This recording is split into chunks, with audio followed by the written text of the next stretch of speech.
நாம தினமும் பயன்படுத்துற ஒரு கருவி நமக்கு தெரியாமலேயே நம்மளோட யோசிக்கும் திறனையே கொஞ்சம் கொஞ்சமா அரிச்சிட்டு இருக்குன்னு சொன்னா நம்புவீங்க? இது ஏதோ சயின்ஸ் ஃபிக்ஷன் கதை இல்லைங்க. ஏஐ, அதாவது ஆர்டிஃபிஷியல் இன்டெலிஜென்ஸ் கருவிகள் நாம மூளைய எப்படி மெதுவா ஆதிக்கம் செலுத்துதுங்கிறத பத்தி தான் நாம இப்ப ஆழமா பார்க்க போறோம். ஆமா, நாம பேசுறது நம்மளோட ஸ்மார்ட் அசிஸ்டண்டான ஏஐ பத்தி தான். நம்ம வேலையெல்லாம் ஈஸியாக்குற, நம்மள வேகமா செயல்பட வைக்கிற இந்த ஏஐ உண்மையிலேயே நம்ம மூளைக்கு நல்லது செஞ்சிட்டு இருக்கா? இல்ல இந்த வசதிக்காக நம்ம குடுக்கற ஒரு மறைமுக விலை இருக்கா? வாங்க இத பத்தி கொஞ்சம் யோசிப்போம். முதல்ல ஒரு விஷயத்த நாம ஒத்துக்கிட்டே ஆகணும். ஏஐ கருவிகள் நிஜமாவே ஒரு பவர்ஃபுல்லான விஷயம்தான்.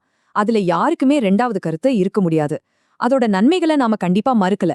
ஆனா அதோட இன்னொரு பக்கத்தையும் நாம புரிஞ்சுக்க வேண்டியது ரொம்ப முக்கியம். சும்மா நினைச்சு பாருங்களேன், சில நிமிஷத்துல ஒரு பெரிய கட்டுரையையே எழுதிட முடியுது. ரொம்ப காம்ப்ளெக்ஸான கோடிங்க சுலபமா செஞ்சிட முடியுது. ஒரு புது ஐடியா மனசுல வந்தா அதை உடனே டெவலப் பண்ணிட முடியுது. இது ஒரு சூப்பர் பவர் கிடைச்ச மாதிரி தானே? நம்மள பலரும் இதை தினமும் அனுபவிச்சுட்டு தான் இருக்கோம். ஆனா இங்கதான் ஒரு முக்கியமான கேள்வி வருது. இந்த அசாதாரணமான வசதிக்கும் இந்த வேகத்துக்கும் நம்ம குடுக்கற உண்மையான விலை என்ன? நம்ம கவனிக்க தவறுற ஒரு பெரிய பாதிப்பு இந்த டெக்னாலஜிக்கு பின்னாடி ஒளிஞ்சிருக்கலாம் இல்லையா? சரி, அப்படி என்னதான் பாதிப்பு? நம்மளோட சிந்திக்கும் திறன் எப்படி கொஞ்சம் கொஞ்சமா பலவீனமாகுதுங்கிறதுக்கான முதல் அறிகுறிகளை இப்ப ஒன்னொன்னா பார்க்கலாம். இதுல சிலது ரொம்ப நுட்பமா இருக்கும், அதனால கொஞ்சம் கவனமா கேளுங்க. முதல் அறிகுறி மெமரி எக்ஸ்டர்னலைசேஷன். சிம்பிளா சொல்லணும்னா நம்ம மெமரிய அவுட் சோர்ஸ் பண்றது. ஒரு ஃபோன் நம்பர், ஒரு முக்கியமான தேதி எதுக்கு ஞாபகம் வச்சுக்கணும்? கூகுள்ல தேடினா இல்ல சாட்ஜிபிடி கிட்ட கேட்டா உடனே சொல்லிடுமே நாம நினைக்க ஆரம்பிக்கிறோம். இதனால நம்ம மூளை ஒரு தகவலை ஆழமா பதிய வைக்கிற வேலையே நிறுத்திடுது. அறிவுலயே 2 வகை இருக்குதுங்க. ஒன்னு சொந்த அறிவு. இது நம்ம மூளைக்குள்ள ஆழமா பதிஞ்சது, நம்மளோட ஒரு பகுதியா இருக்கிறது. இத வச்சுதான் நாம சுயமா யோசிக்கிறோம், முடிவெடுக்கிறோம். இன்னொன்னு அணுகப்பட்ட அறிவு. இது தேவைப்படும் போது வெளியே இருந்து எடுத்து பாக்குற மாதிரி, லைப்ரரியில இருந்து ஒரு புத்தகம் எடுக்கிற மாதிரி. ஏஐ நமக்கு கொடுக்கறது இந்த 2வது வகை அறிவைத்தான். அது ஒரு விஷயத்த பத்தி மேலோக்கமா தெரிஞ்சுக்க உதவுமே தவிர உண்மையான ஆழமான புரிதலை கொடுக்காது. 2வது அறிகுறி நம்மளோட யோசிக்கும் வேலையையே ஏஐ கிட்ட ஒப்படைக்கிறது. உதவி கேட்கறது வேற, முடிவையே கேட்கறது வேற. ஒரு விஷயத்த பத்தி எப்படி யோசிக்கலான்னு கேட்காம நான் என்ன யோசிக்கணும்னு ஏஐ கிட்ட கேட்க ஆரம்பிச்சிட்டோம்.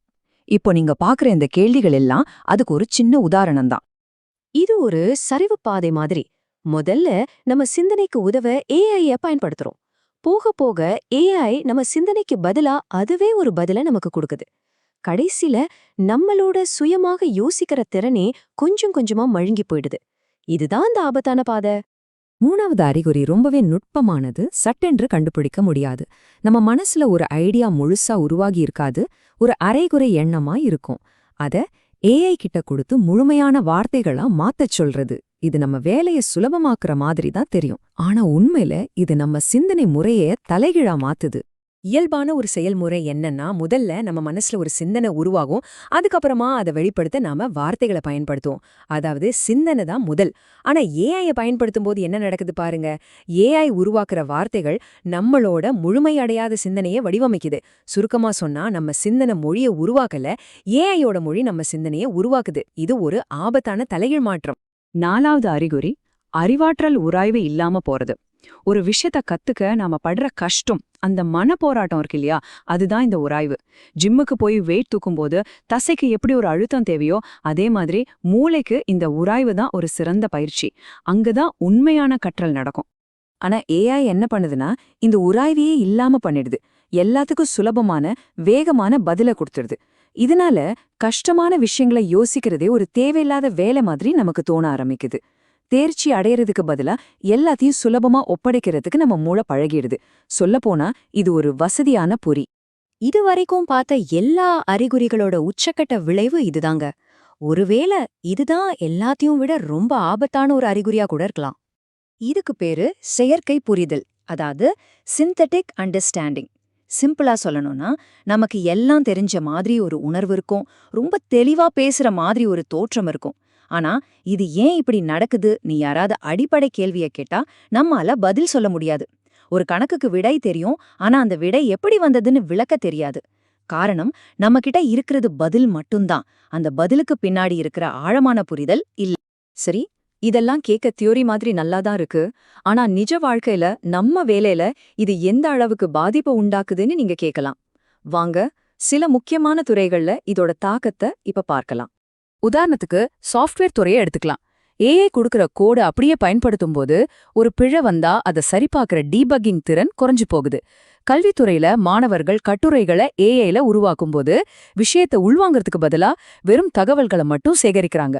பெரிய நிறுவனங்கள்ல முடிவெடுக்கும் போது ஏஐ கொடுக்கிற பரிந்துரைகள் அப்படியே நம்புறதால பல வருஷ அனுபவமும் மனித உள்ளுணர்வும் மதிக்கப்படாம போகுது.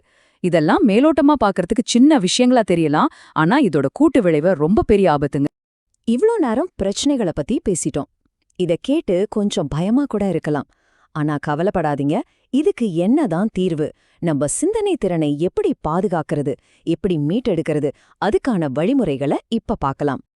இங்க நாம புரிஞ்சுக்க வேண்டிய முக்கியமான விஷயம் என்னன்னா, இதுக்கு தீர்வு ஏஐய முழுசா தூக்கி எறியறது கிடையாது. அது ஒரு சக்தி வாய்ந்த கருவி, ஒரு கத்தி மாதிரி தான். அதை வச்சு காய்கறியும் வெட்டலாம், காயமும் ஏற்படுத்தலாம். பிரச்சனை கருவியில இல்ல, அதை நாம பயன்படுத்துற விதத்துல தான் இருக்கு. நாம ஏஐக்கு அடிமையாகாம அதை ஒரு சரியான கூட்டாளியா எப்படி மாத்திக்கிறதுன்னு தான் பார்க்கணும். நம்ம கிட்ட 2 சாய்ஸ் இருக்கு. ஒன்னு, ஏஐய ஒரு பாஸ் மாதிரி பார்த்து அது சொல்ற முடிவுகளை கேள்வி கேட்காம அப்படியே ஏத்துக்கிறது. இது ஒரு செயலற்ற முறை. இன்னொன்னு, ஏஐய ஒரு டீம்மேட் மாதிரி நினைச்சு நம்ம பகுத்தறிவை வளர்த்துக்க அது ஒரு கருவியா பயன்படுத்துறது. இதுதான் சரியான புத்திசாலித்தனமான முறை. கடைசியா, இந்த சக்தி வாய்ந்த கருவி உங்க கையில தான் இருக்கு. அத வச்சு உங்க சிந்தனைய கூர்மைப்படுத்த போறீங்களா, இல்ல உங்க சிந்தனையையே அதுகிட்ட ஒப்படைக்க போறீங்களா? இந்த முடிவு உங்க கையில தான் இருக்கு. இனி நீங்க எப்படி சிந்திக்க தேர்வு செய்ய போறீங்க?